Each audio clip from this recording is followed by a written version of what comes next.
அஸ்ட்ரோசைன் channel வாயிலாக உலகெங்கும் வாழ்ந்து கொண்டிருக்கும் சகோதர சகோதரிகளுக்கு அன்பார்ந்த வணக்கங்கள் மற்றும் வாழ்த்துக்கள். இன்றைய பதிவு ஆகஸ்ட் மாத ராசி பலன்கள். முதலில் இந்த ஆகஸ்ட் மாதத்தினுடைய கிரக நிலைகளை பார்க்கலாம். அதன்படி பார்க்கும் பொழுது மிதுனமனையில் குரு பகவான் வீட்டிருக்க, சுக்கிர பகவான் மிதுனமனையில் இருக்கக்கூடிய சுக்கிர பகவான் இந்த ஆகஸ்ட் மாதம் கரெக்டாக 21/8/2025 அன்று கடகமனைக்கு பெயர்ச்சியாகிறார். புதன் பகவான் வக்ரமாக கடகமனையில் வீட்டிருக்கார் அல்லவா. எப்போ புதன் வக்ர நிவர்த்தி அடைகிறது அப்படின்னா ஆகஸ்ட் மாதம் 11ஆம் தேதி. அதே போல புதன் பகவானுடைய பெயர்ச்சியானது, அதாவது கடகத்திலிருந்து சிம்ம மனைக்கு பெயர்ச்சியாகிறது 30/8/2025. சூரிய பகவான் இந்த கடகத்திலிருந்து சிம்மத்துக்கு பயிற்சியாகிறார் ஆகஸ்ட் மாதம் 17ஆம் தேதி. செவ்வாய் பகவான் கன்னிமனையில் வீட்டிருக்க, கேது பகவான் சிம்மத்தில் இருக்க, ராகு பகவான் கும்பமனையில் வீட்டிருக்க, சனி பகவான் வக்ரம் பெற்று மீனமனையில் அமர்ந்திருக்கார். ஸோ இதுதான் இந்த ஆகஸ்ட் மாதத்தினுடைய கிரகமைப்பு. ஸோ இந்த கிரக அமைப்புகளை வைத்துக்கொண்டு இந்த மாதம் எதில் நமக்கு நல்லது நடக்க போகுது, எந்த இடத்தில் நாம் ஜாக்கிரதையாக இருக்கணும், எந்த வழிபாடு நமக்கு உகந்தது என்பதை பற்றி இந்த பதிவில் நம்ம டீட்டெயிலாக நம்ம பார்க்க போகிறோம். அதற்கு முன்னால் நம்மளுடைய சேனலை நீங்கள் முதல் தடவையாக பார்ப்பவர்கள் என்றால் மறக்காம சப்ஸ்கிரைப் பண்ணிக்கிங்க. மீனராசி என்பர்களே, இந்த ஆகஸ்ட் மாதம் என்ன பலன் எப்படி இருக்கும்னு பார்க்கும் பொழுது உங்கள் ராசிநாதனான குரு பகவான் 4ஆம் இடம் என்று சொல்லக்கூடிய சுகஸ்தானத்தில் போய் உட்கார்ந்துருக்கார். ஒரு கேந்திரத்தில் போய் உட்கார்ந்துருக்கு. உங்கள் ராசியிலே சனி பகவான் உட்கார்ந்துருக்கார். அப்போ உங்கள் ராசியில் சனி உட்கார்ந்துருந்தாலே இங்கே 7.5 சனியில் ஜென்ம சனின்னு அர்த்தம். அப்போ 7.5 சனி ஜென்ம சனிங்கிறது ஒரு மன அழுத்தம், மன ப்ரெஷர், டென்ஷனை கொடுக்கக்கூடிய ஒரு அமைப்பு. ஆனால் இப்போ சனி பகவான் வக்ரம் பெற்றிருக்கு. அப்போது கொஞ்சம் ரிலீஃபாக போறீங்கன்னு அர்த்தம். கொஞ்சம், அதாவது ரிலீஃப் அப்படிங்கிற சென்ஸ் என்ன, ஒரு விடை கிடைக்கும்னு அர்த்தம். ஒரு குழப்பத்தில் இருக்கக்கூடிய மீனத்துக்கு ஒரு விடை கொடுக்கக்கூடிய ஒரு மாதம் இந்த ஆகஸ்ட் மாதம். ஏன்னா கடந்த சில மாதங்களாகவே 2ஆம் அதிபதி, அதாவது செவ்வாய் பகவான் நீச்சமாக கேதுவோட சேர்ந்து ஒரு குழப்பத்தில் இருந்தது. என்ன குழப்பம்? பிரச்சனையில் இருந்ததுன்னு சொல்லுவேன். சரியாக செயல்பட முடியல, குடும்பம் கரெக்டாக இல்லை, ஒரு வகையில் தொந்தரவு, சின்ன சின்ன விஷயத்துக்கு பிரச்சனை, பண விஷயத்தில் பிரச்சனை வந்தது, வாக்கு சம்பந்தப்பட்ட விஷயத்தில் பிரச்சனை வந்தது, ஏதோ ஒன்று நடந்துட்டு இருந்தது. ஆனால் இப்போ 2ஆம் அதிபதி 7ஆம் இடத்தில் அமர்ந்து கொண்டு உங்கள் ராசியை பார்க்குறாரு. அப்போ பணம் வரும், அதில் எந்த மாற்று கருத்து இல்லை.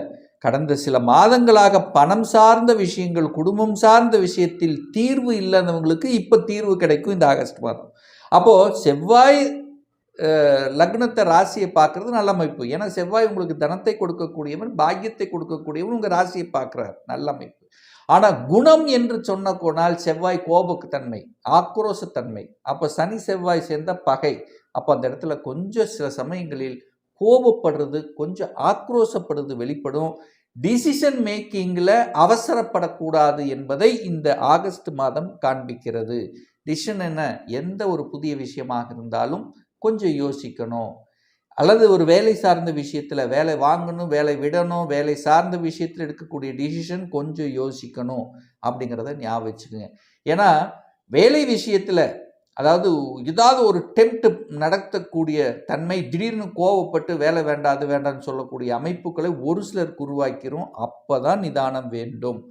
அவசரப்பட்டு ஆக்ரோஷப்பட்டு வேலை விட்டுறக்கூடாது. இந்த மீனராசி என்பர்கள் இதை ஸ்ட்ராங்காக மனதில் பதிய வைத்து கொள்ளுங்கள். வேலை என்கிறது நிச்சயமா உண்டுன்னா உண்டு. உங்க ராசிநாதன் 10ஆம் இடத்தை பார்க்கிறார். ஒரு மாற்றம், வேலை மாற்றம், உத்தியோக மாற்றம், ஊர் மாற்றம், இடம் மாற்றம், இதெல்லாம் உண்டு, இல்லைன்னு சொல்ல. மாறும்போது இன்னொரு வேலையை அமைச்சுக்கிட்டு தான் மாறணும். அவசரப்பட்டு வேலையை விட்டுட்டு அதுக்கப்புறம் தேடுறது, அப்புறம் மாத்துறதுங்கிறது ஆகாது. இதை ஞாபகம் வச்சுக்கோங்க.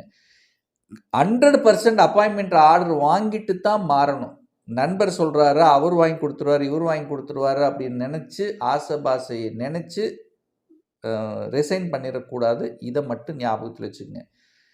இந்த மீனராசி என்பர்களுக்கு வேலையில் ஒரு சாட்டிஸ்ஃபேக்ஷனுங்கிறது கண்டிப்பாக இருக்காது. ஏதாவது ஒரு குழப்பம்ங்கிறது இருக்கும். நல்ல வேலை பார்ப்பீங்க. ஏதாவது ஒரு சங்கடங்களை கொடுக்கக்கூடிய அமைப்பு, ஒரு ஒத்துழைப்பு இல்லாத அமைப்பு இருக்கும். பிடிக்காத மாதிரி ஒரு ஃபீலிங் இருக்கும். இதெல்லாம் கண்டிப்பா இருக்க செய்யும். ஏன்னா மனசு பாதிக்கப்படுது. மனசு மறைக்கப்படுகிறது. டிசிஷன் மேக்கிங்கில குளறு ஏற்படும். அப்ப சாட்டிஸ்ஃபேக்ஷன் இல்லாத தன்மை. அவ்வளோதான். நீங்க இங்க வேலை பார்த்தாலும் சரி, இங்க விட்டு வேற இடத்துல வேலை பார்த்தாலும் சரி, எங்க வேலை பார்த்தாலும் உங்க மனசுல ஏதாவது ஒரு சாட்டிஸ்ஃபேக்ஷன் இல்லாத தன்மையை இந்த மீனத்துக்கு ஏற்படுத்தும்.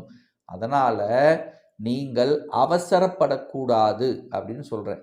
அது யாருக்கு அதிகமா இருக்கும், ஒரு மாதிரியான பிரச்சனை இருக்கும் அப்படின்னா, பயப்பட வேண்டிய அல்லது அக்கறை எடுத்துக்கொள்ளக்கூடிய நபர்கள் அப்படின்னா, மீன ராசியில உத்திரட்டாதி நட்சத்திரத்தில் பிறந்தவர்கள் மட்டும் கவனம், எச்சரிக்கையோடு இருக்கணும். இது நம்பர் 1.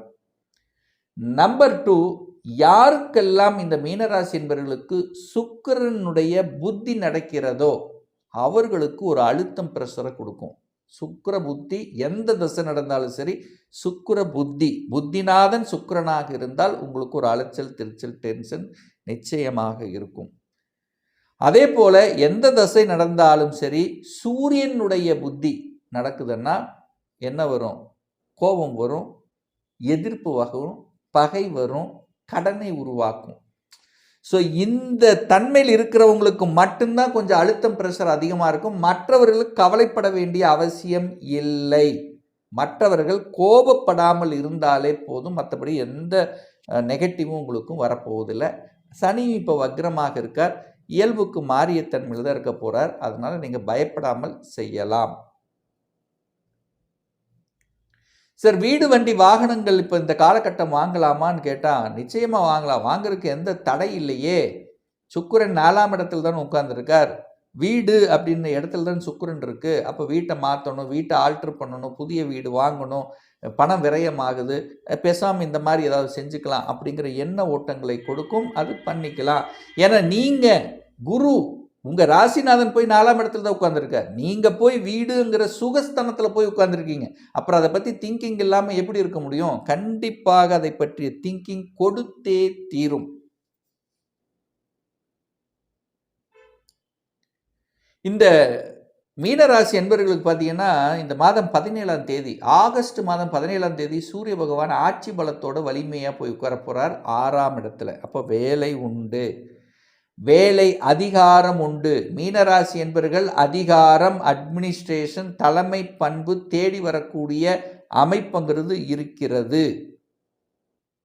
அங்கே போனாலும் என்ன பதவி கிடைச்சாலும் கொஞ்சம் டென்ஷன் ப்ரெஷரோடு இருப்பீங்க, அவ்வளோதான். மாற்றம் என்பது உண்டு. ஆனால் அப்பாவுடைய ஹெல்த்து மட்டும் கொஞ்சம் கேர் எடுக்கணும். ஏன்னா சூரியன் 6ஆம் இடத்தில் கேதுவோடு சேர்ந்து இருக்கிறதுனாலையும் 12ஆம் இடத்தை டச் பண்ணுறதுனாலையும் ஆஸ்பத்திரி செலவு, கொஞ்சம் ஏதாவது ஹெல்த் சார்ந்த விஷயத்தில் கொஞ்சம் கவனம் எடுத்துக்கொள்வது இந்த மீனத்துக்கு சிறப்பு. அப்பாவோட சண்டை சச்சரவுக்கு போகக்கூடாது, அப்பாவை நல்லா பார்த்துக்கணும் என்கின்ற எண்ணத்தை வரவழைச்சாலே போகும். மற்றபடி எந்த தீமையும் உங்களுக்கு ஏற்படுத்த போவது இல்லை. சார், நான் வெளிநாடு போய் வேலை பார்க்கணும்னு நினைக்கிறேன், இந்த காலகட்டம் அது அனுமதி கொடுக்குமா அப்படின்னு கேட்டிங்கன்னா நிச்சயமாக கொடுக்கும். அதில் மாற்று கருத்து இல்லை. ஏன்னா நீங்கள் குடும்பத்தை விட்டு, ஊரை விட்டு கொஞ்சம் பிரிஞ்சு இருக்கணும் அப்படிங்கிற அமைப்பு இருக்கின்ற காரணத்தால், ஏன்னா குரு 12ஆம் இடத்தை பார்க்கறதுனால உங்கள் ராசிநாதனான குரு பகவான் 12ஆம் இடத்தை பார்க்குறாரு. அப்போ 12 என்பது வெளியூர், வெளி மாநிலம், அந்நிய தேசத்தை குறிக்கக்கூடிய ஒரு இடத்தை நீங்கள் அங்கே பார்த்துட்டு இருக்கீங்க. அப்போ உங்கள் எண்ணங்கள், சிந்தனைகள் வருமா இல்லையா? கண்டிப்பாக வரும். அதற்கான முயற்சி எடுங்க, சக்ஸஸ் கொடுக்கும். ஏன்னா 12ஆம் இடத்தில் ராகு உட்கார்ந்துருக்கார், ஒரு வெளிநாட்டு காரக கிரகம் உட்கார்ந்துருக்கு. அப்போ வெளிநாட்டு தொடர்புகளை கொடுக்கும், நிச்சயமாக கொடுக்கும். அதை ஏற்படுத்தி கொள்ளுங்கள். அல்லது வெளிநாட்டு தொடர்புடைய கம்பெனியாவது ஒரு லிங்க் கிடைக்கும். இல்லைன்னா சிறுதூர பிரயாணங்களாவது மேற்கொள்ளக்கூடிய அவசியங்கள் நிச்சயமாக இந்த மீனத்துக்கு ஏற்படுத்தும். சார், குழந்தைகள் எப்படி இருப்பாங்க? குழந்தைகள் வளர்ச்சி எப்படி இருக்கும்? குழந்தைகள் நல்லா படிப்பாங்களா? குரு 4ஆம் இடத்துல தான் உட்கார்ந்துருக்கு. நல்லா படிப்பாங்க. என்ன கொஞ்சம் கொஞ்சம் மறதி இருக்கும், பட் படிச்சுக்குவாங்க. ஒரு அழுத்தம் இருக்கும். நீங்கள் அழுத்தத்தை கொடுக்க வேண்டாம். பேரண்ட்ஸ் குழந்தைகளுக்கு கண்டிப்பாக அழுத்தத்தை கொடுக்க வேண்டாம் இந்த காலம். ஏன்னா நெகட்டிவ் உணர்வுகளை வளர்க்கும். ஏன்னா ஜென்ம சனி இல்லை, அப்போ சனி சந்திரன் மறைக்குதில்ல, அப்போ அவங்களுக்கு சின்ன குழப்பம் இருக்கும். ஸ்கூல்லையும் ரொம்ப அழுத்தம் ப்ரெஷர் இருக்கும். அப்போ நீங்களும் சேர்த்து அழுத்தம் ப்ரெஷர் கொடுத்தீங்கன்னா அவங்களுக்கு இன்னும் எச்சம் ஸ்ட்ரகிளை கொடுக்கும். அப்போ குழந்தைகளுக்கு அன்பு கொடுங்கள், பாசத்தை கொடுங்கள், அரவணைத்து செல்லுங்கள், மோட்டிவேஷனை கொடுங்கள். குழந்தைகளுக்கு கண்டிப்பாக மீனராசியில் இருக்கக்கூடிய குழந்தைகளுக்கு பெற்றோர்கள் கண்டிப்பாக இந்த காலகட்டத்தில் மோட்டிவேஷன் அப்படிங்கிற தன்மை இருக்க வேண்டும். சார் விரயமாகுமா? நிறைய விரயமாகுமா? நிறைய பேர் சொல்கிறாங்களே நிறைய விரயமாகுதுன்னு. சுப விரயங்களாக கன்வெர்ட் பண்ணிக்கிங்க, அவ்வளோதான். ஏன்னா உங்களுக்கு சனி விரையாதிபதி போய் உங்கள் ராசியில் உட்கார்ந்துருக்கார் அல்லவா? அப்போ விரையாதிபதி போய் ராசியில் உட்காரும்போது விரயத்தை ஏற்படுத்தும் அல்லவா? அப்போ சுப செலவுகளாக கன்வெர்ட் பண்ணிக்கிங்க. முதலீடுகள் உங்களுக்கு சிறப்பு. ஒரு வீடு, இடம், காசு இருந்துச்சுன்னா அதெல்லாம் வாங்கி போடுங்க. ஆனால் என்ன ஒன்று, டாக்குமெண்ட், புதன் வக்ரமாக இருக்கார். அப்போ டாக்குமெண்ட் சார்ந்த விஷயத்தில் மட்டும் கவனத்தில் எடுத்துக்கொள்ளுங்கள், இது சிறப்பு. மீனராசி என்பர்கள் கோபப்படாதீங்க, ஆக்ரோஷப்படாதீங்க. என சனி செவ்வாய் இணைவு இருக்குது, அது ஒன்று தான். ப்ளஸ் பாசிட்டிவ் எண்ணங்களை மட்டும் வளர்த்து கொள்ளுங்கள், அவ்வளோதான். பாசிட்டிவ் எண்ணங்கள் தான். இது நடக்கிறதெல்லாம் நல்லதுக்கு தான், நம்மளுடைய நல்லதுக்கு, நம்ம குடும்ப நல்லதுக்கு அப்படிங்கிற பாசிட்டிவ் உணர்வு வளர்த்துனீங்கன்னா நெகட்டிவ் ஒன்றும் பண்ணாது. ஸோ 8ஆம் இடத்தை உடைக்கணும் அப்படின்னா என்ன பண்ணணும்? ஒரு அன்பு, பாசம், காதல், நேசத்தை, ஒரு மாற்றத்தை செய்தால் நிச்சயமாக அது உடைத்து விடும் அப்படின்னு நம்ம எடுத்துக்கலாம்.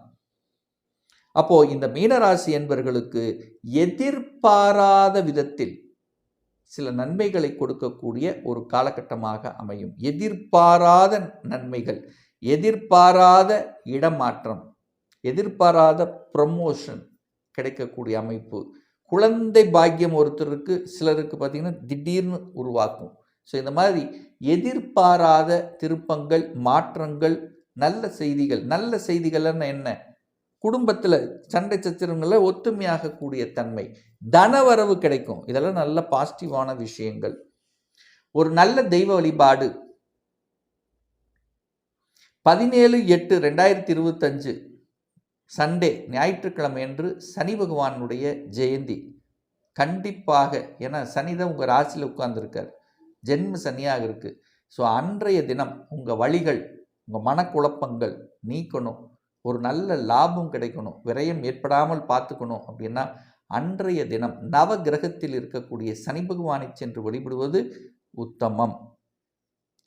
அதே போல 25/8/2025 திங்கட்கிழமை செவ்வாய் பகவானுடைய ஜெயந்தி. செவ்வாய் தான் உங்களுக்கு பாக்யாதிபதி, தனத்தை கொடுக்கக்கூடியவன், பாக்கியத்தை கொடுக்கக்கூடியவன். இதில் ஏதாவது ட்ரபிள் இருக்குது, குடும்ப விஷயத்தில் பாக்கியம் கிடைக்கலங்கிறவங்க அன்றைய தினம் முருகப்பெருமான் அல்லது நவகிரகத்தில் இருக்கக்கூடிய செவ்வாய் பகவான் வழிபடுவது ரொம்ப ரொம்ப ரொம்ப நல்லது மீனத்துக்கு. இப்போ நான் சொன்னது கோச்சார ரீதியாக இந்த ஆகஸ்ட் மாதத்துக்குரிய ஒரு பொதுவான பலன்கள்.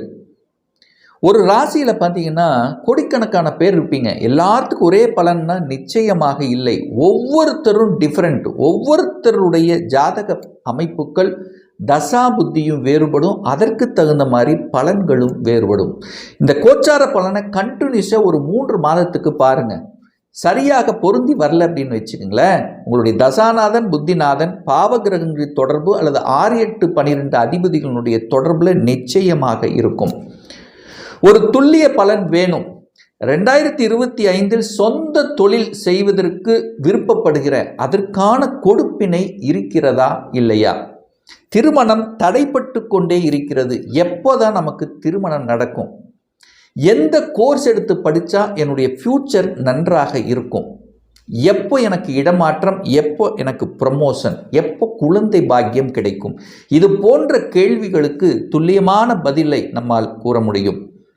ஒரு பர்சனல் கன்சல்டேஷன் எடுத்துக்கணும், ஒரு சுய ஜாதகம் பார்க்கணும் என்று விருப்பமுடைய அன்பர்கள் டிஸ்பிளே தெரியக்கூடிய நம்பருக்கு வாட்ஸ்அப் மூலியமாகவோ ஃபோன் கால் மூலியமாகவோ தொடர்பு கொண்டு நேரடியாகவோ அல்லது ஆன்லைன் மூலமாகவோ அப்பாயின்மெண்ட் எடுத்துக்கலாம்.